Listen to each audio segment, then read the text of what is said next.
Hey, this is Eric Krohn, and I wanted to talk for a moment about credential stuffing. And what is that exactly?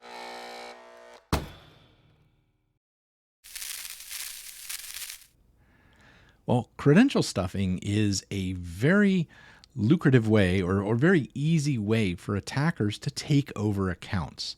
And the way it works is like this. We as humans, we have a tendency to reuse passwords across different platforms. Go ahead, raise your hand if you've done it or do it now. Well, that's a very dangerous way to do things. And the reason for that is attackers have gotten wise to this.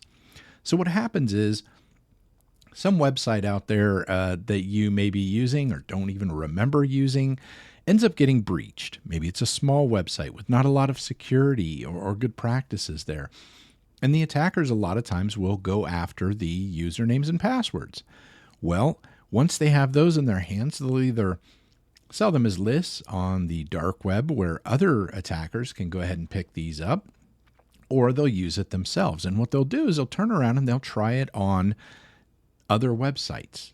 Things like major banking institutions or retailers, email providers, social media accounts.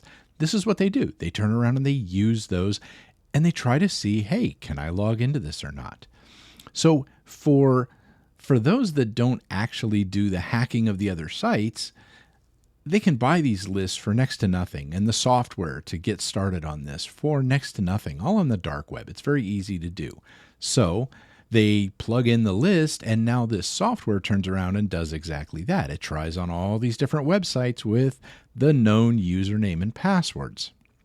There's another similar attack called password spraying, and that's where you take a known username and you pair it up with those annual top 100 most used passwords. Things like 1234567 or QWERTY.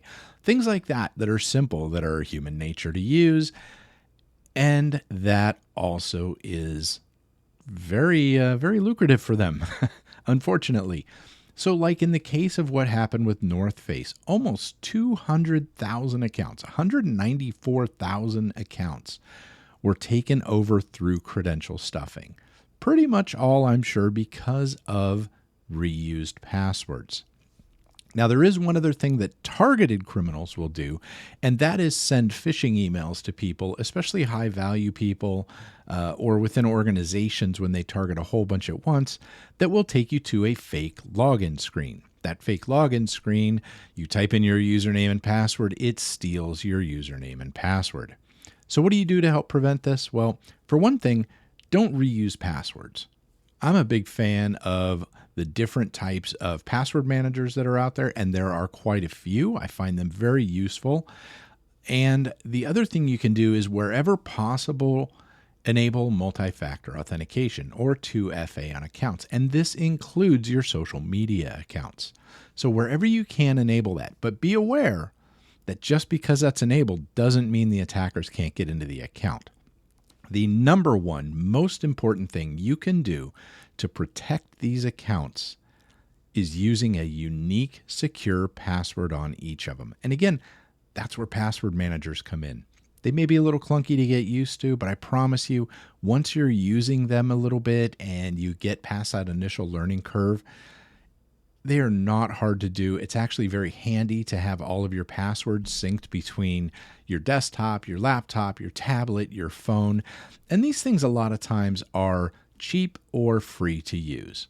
So keep that in mind. Don't be one of those 194,000 people that ended up having their account take over at North Face. Do your own thing. Be safe out there. Take care of yourselves.